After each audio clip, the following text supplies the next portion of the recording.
We had a problem that took a while to get solved when the seismograph crew come into Hinsdale, dance exploration. And so we was going to get us a job, but while I was too young, I had to have my dad sign a release for me. So we went up there, and they had these three characters that was always in our lunch boxes. And Jack, I have to leave early in the morning to get him up and get him going because he was up generally out all night. And they'd sit behind him and he'd jerk up on the back of his hair. Ooh.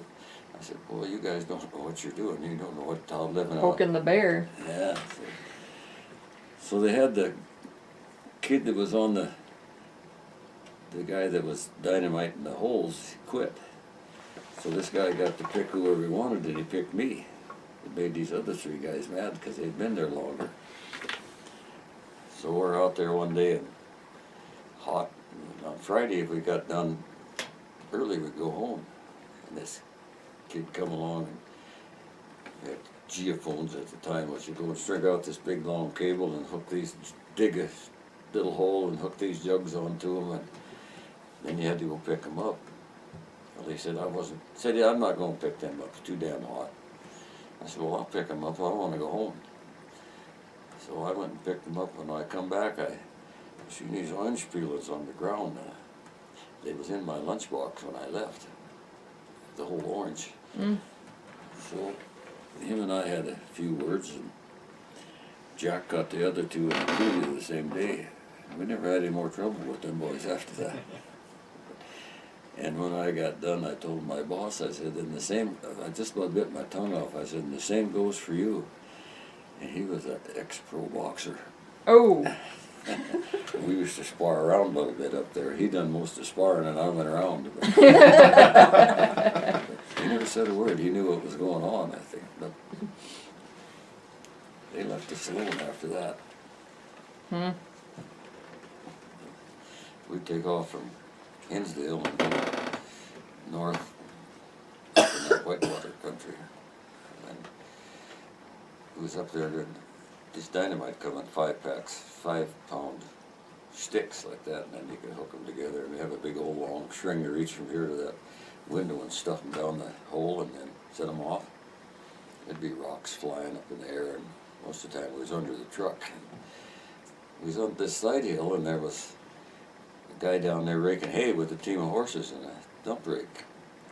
And I said, "Don't you think we ought to go down and tell that guy what we're going to do?" He says, "No, it won't bother that far away." He set her off, and them horses took off and dumped him in the rake. Oh boy.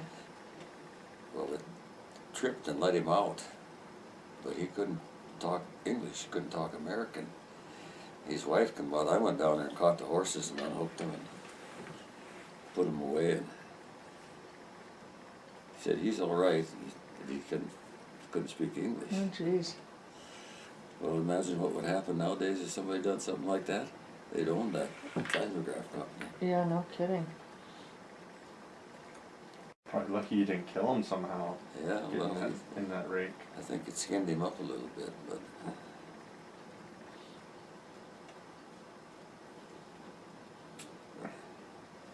yeah, he could have got killed.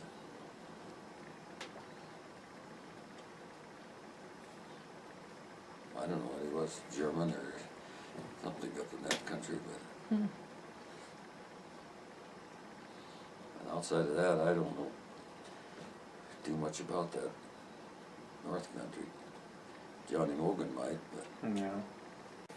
She used to work at the Pennies, and weekends I'd watch the kids and bake bread. We had a big long deep freeze in the house, so she'd come home and I had that all covered with bread and cinnamon rolls and buns. Nice. Can't beat that. No. I used to bake bread fairly often, but we just eat it all. That's the Well, point. that's When you want to bake perishable food and let it rot? Yeah.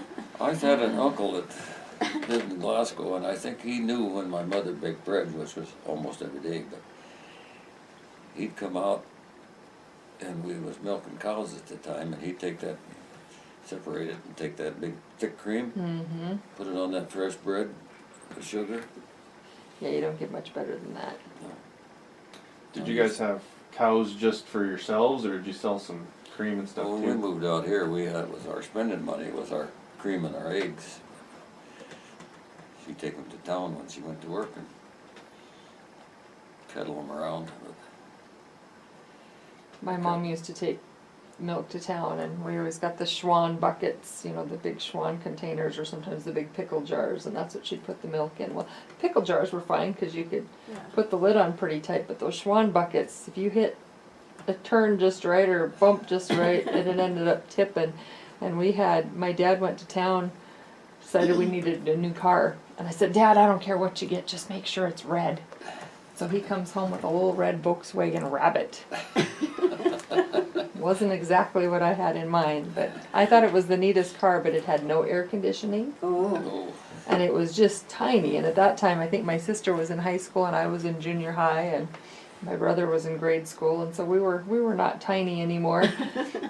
And so we'd have to drive to town with the windows rolled down in the summer because it was just too hot, and the liner of the car, the ceiling would come down, so we'd all sit in the back and hold the liner up.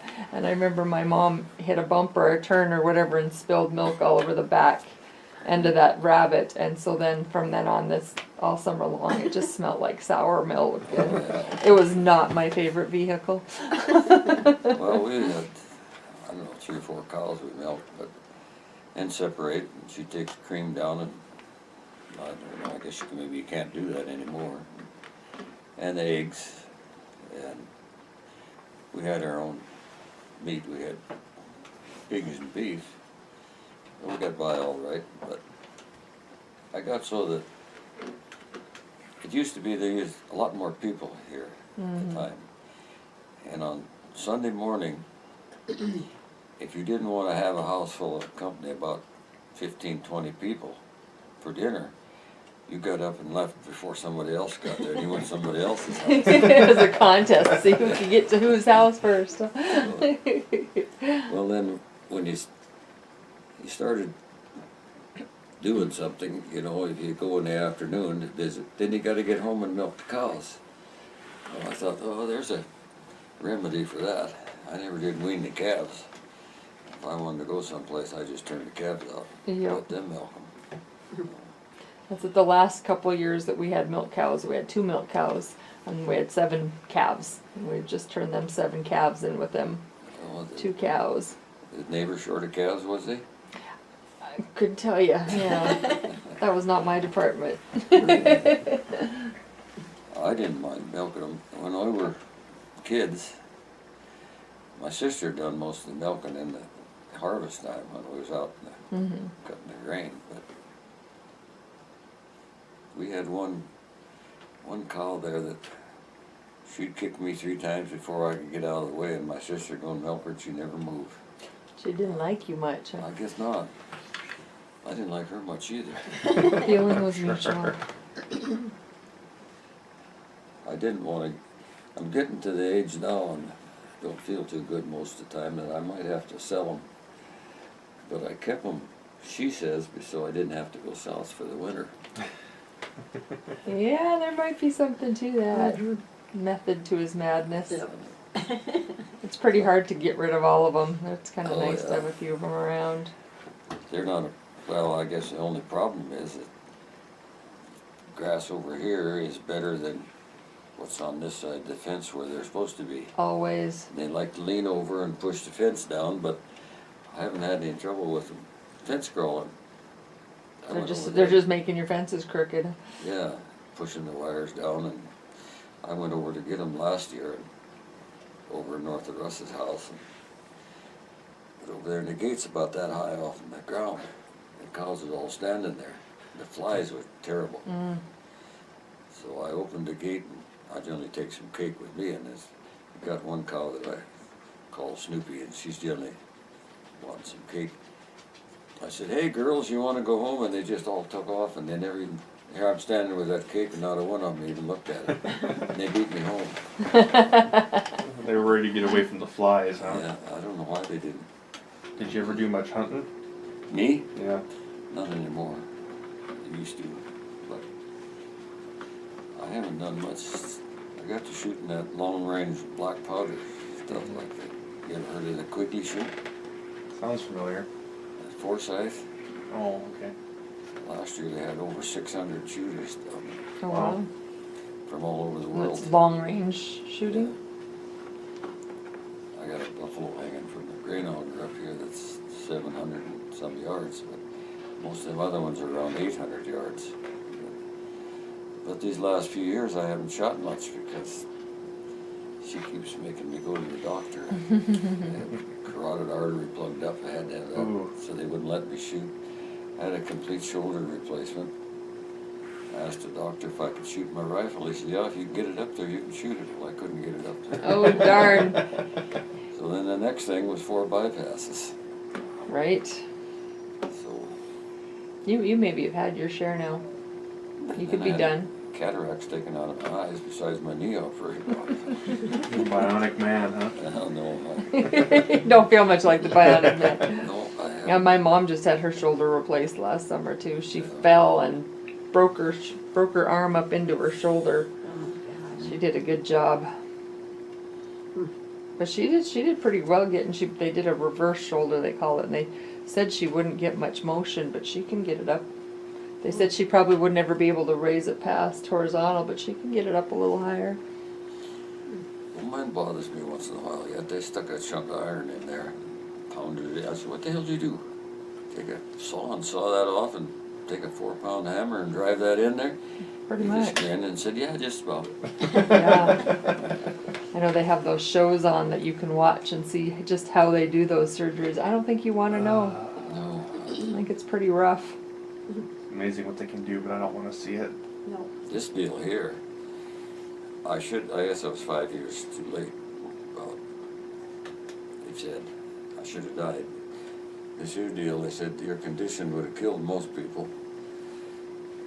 So I'd have to carry a 5-gallon bucket along to walk from here to the shop and sit down in my hair. I should have known something was wrong. Yeah, that should have been a sign. Well, I finally went to the doctor and they sent the results to Billings. And I got the one back on this year that it was clear for somebody my age, but I hadn't heard for 2 weeks on the other one.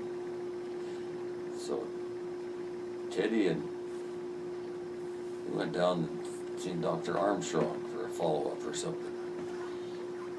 And I said, ask her, or tell her in there, because she was the one that done the ultrasound or whatever it was just did to me, Glasgow. I said, I haven't heard anything from that, results from that test. So they got after him and called Billings. Well, they lost him somewhere. Oh, geez. So here I am, can't breathe and can't hardly move. And they finally called me. And I told her, well, hell, we got to be down there in the morning. We got to leave tonight. I told that guy, I said, you know, you didn't give me much time. I said, we're not Billings or Roundup or Laurel. I said, we're 250 miles away. Oh. So Russ said, oh, we just get up early in the morning to go down. So we get down there, and it wasn't long they had me on the table cutting me open. Come in the next day, and the surgeon come in and he said, hello, Mr. Tough Guy. And I didn't know what the hell he was talking about. He said, how's your pain? I said, I don't have any pain. I must have had a good surgeon. He said, no. He said, you're just tougher than most of my patients. He said, you won't know if you had a good surgeon until after 10 years. See if it sticks, huh? Well, I guess I was a mess. I had scar tissue and adhesions and blood in my chest cavity, and I Oh, don't boy. know.